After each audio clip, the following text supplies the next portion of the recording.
My name is Christina Peoples, and I'm the founder and executive director for the Amelia Adams Whole Life Center. Our organization is really in honor of Amelia Adams, who was a pillar in our community. I like to call her a farmer. She was someone that planted seeds everywhere she went. It could have been the first time that she ever met you. She was going to really pour into you. And so that's exactly what the Whole Life Center is. Our work is focused in health, education, social justice, and healing. The Amelia Adams Whole Life Center was made with the intention to support families from simply trying to survive to actually thriving. Specifically in the loving memory of Pastor Amelia Adams, who was a tireless advocate in San Joaquin County. Our Youth Thriving Beyond Bars program is a program specifically for young people that have been impacted by the system. The project focuses on addressing their immediate needs, looking at some of the traumas that are the underlying barriers to them really thriving, as well as really tapping into their lived experience to bring about the change that they want to see. And I think what's really great about the program is that it's ran by people that have lived experience that were formerly incarcerated, and so it's really them pouring into pretty much like their younger selves. So I think that the program has been very successful in supporting young people that truly have a desire to really better themselves. People are very quick to label kids bad, right? Or unworthy, or we put kids in the othering, right? And I think the challenge that we see is that although our kids have had to grow up fast, they look older, but at the end of the day, they're still children. And what we're seeing is that they're not being seen as children. And I think that because of that, unfortunately, we're penalizing them and not really addressing the root causes. And of course, if there's a young person that's experiencing trauma, they're going to show up as someone in trauma. There's a lot of community-based partners who work with youth in terms of direct community outreach, housing providers, mental health providers, faith-based providers. We don't limit who we partner with.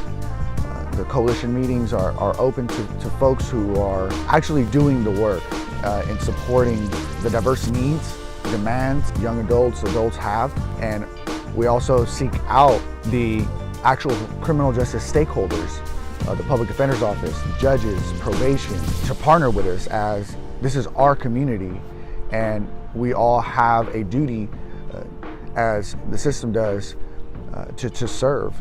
And so we see an opportunity to work collectively in a system that's been designed to be adversarial. My name is Deborah Spraja, and I am the Executive Director of Lotus Rising Recovery Services and the co-founder of Lily Pad Living Recovery Residences.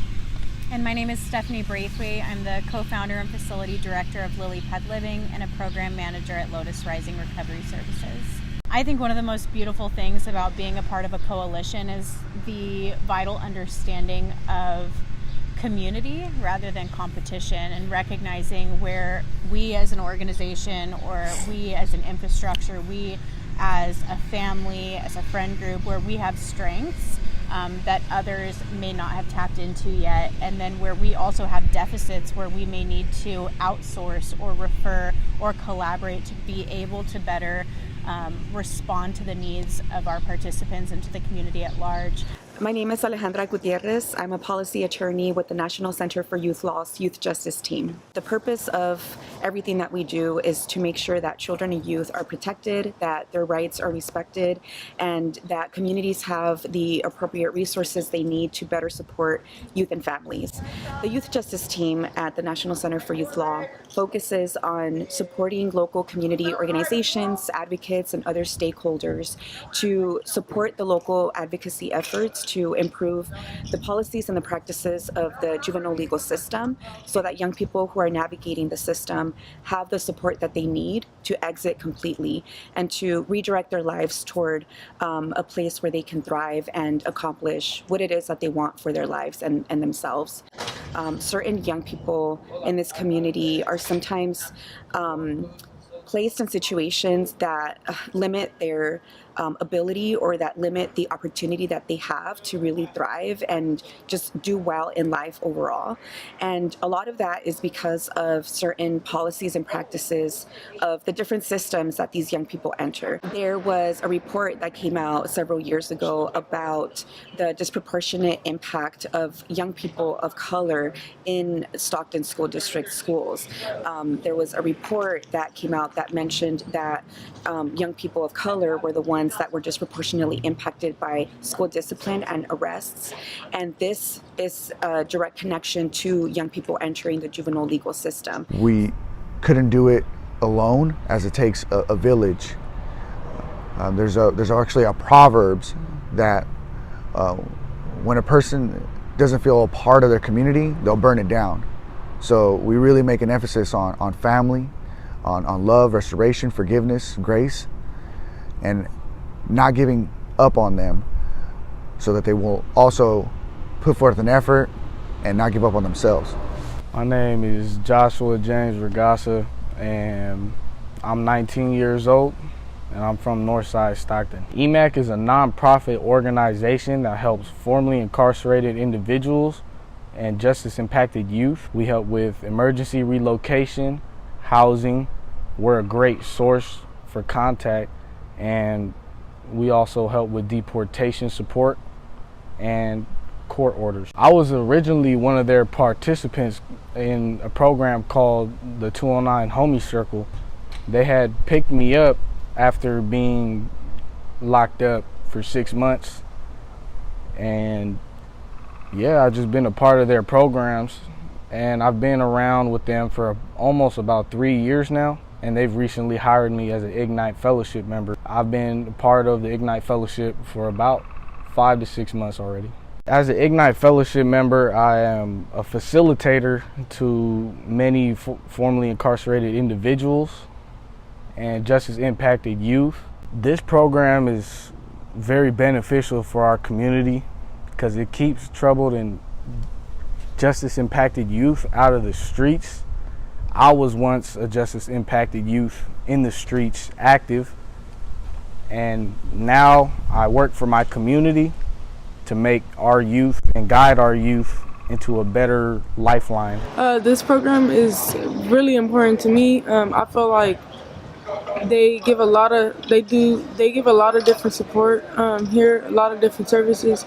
This youth therapy behind bars, I feel like it's really supportive, you know, and because a lot of people don't have like families out here. Like, to be honest, like I really never had too much family. I really never had too much family, like, you know, to support me with a lot of stuff that I have went through. So I really feel like it's really important to me just having someone be with me every step of the way and going to court with me, getting letters, just writing about me and like the truth about me, and like that makes me feel better. And then for the community also, I feel like it's like a great opportunity because a lot of people don't, like I said, a lot of people don't have that type of support with them. This program here will help a lot of young adults, even adults, period, by just showing up, allow them to be into programs that'll help them, or even a lot of their sentence if they're on the other side, or when they get out. This will help a lot.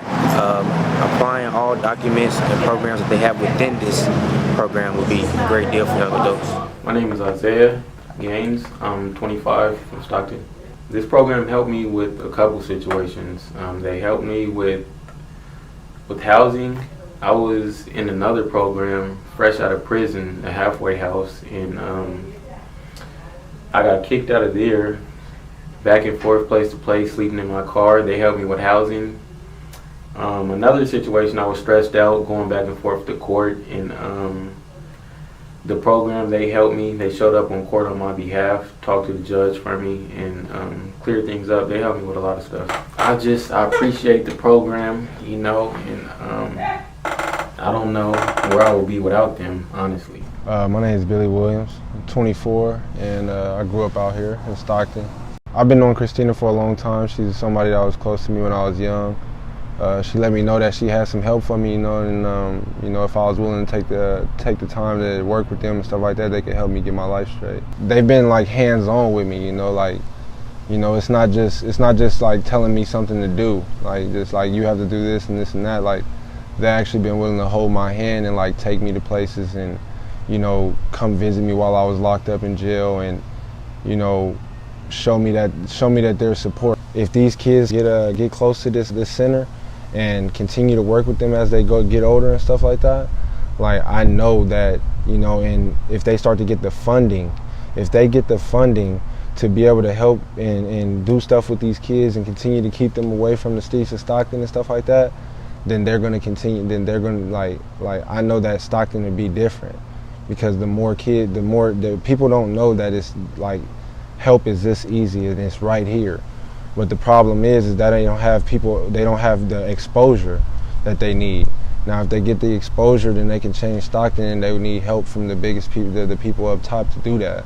So it could change Stockton, man, but it's all about the care from the people up top. I thank Christina, I thank Joaquin, you know, I thank the center, because, you know, like they showed me that it's not just something that you can sit down. You don't have to sit here and be stressed out about what you have to do. You can create a case plan, you can create a calendar, you can work on your mental here, you can talk to anybody about your problems and you can get through them, and they work with you, you know, and they show me like love, you know what I mean? And it's not like I feel less of a client than I feel more like family. I feel like someone's trying to help me that truly cares about me. I've been living a life where it was moving too fast, and you know, I learned that those things will get you in trouble, you know what I mean? And they will have you in a position like stuck forever. They will continue to recycle you into the system and stuff like that. And then I came here and I started to see a bigger picture to life, like the things that make it easy, the way that you can get some money by being a civilized person and just simply creating relationships and getting opportunities for jobs, you know. And it's easier, you know, it's less stressful, and I love it this way. I love this way more than I feel more confident and proud of myself. And they showed me that here at this center, that I can feel like I can actually truly believe in somebody to actually take me step by step on my journey to learn this life, you know, because I was in prison from 17 to 23, you know. I'm 24, you know what I mean? I never really knew how to get everything in order. I never even knew where to go to get a Social Security card, you know what I mean? And they showed me, and it's actually made my life peaceful. It's made it feel easier, because I know that some people are behind me, and I hope that, you know, that they can do this for other people, you know what I mean? I want to see them, I want them to have the exposure, because I know that they'll help anybody that comes to their door knocking. As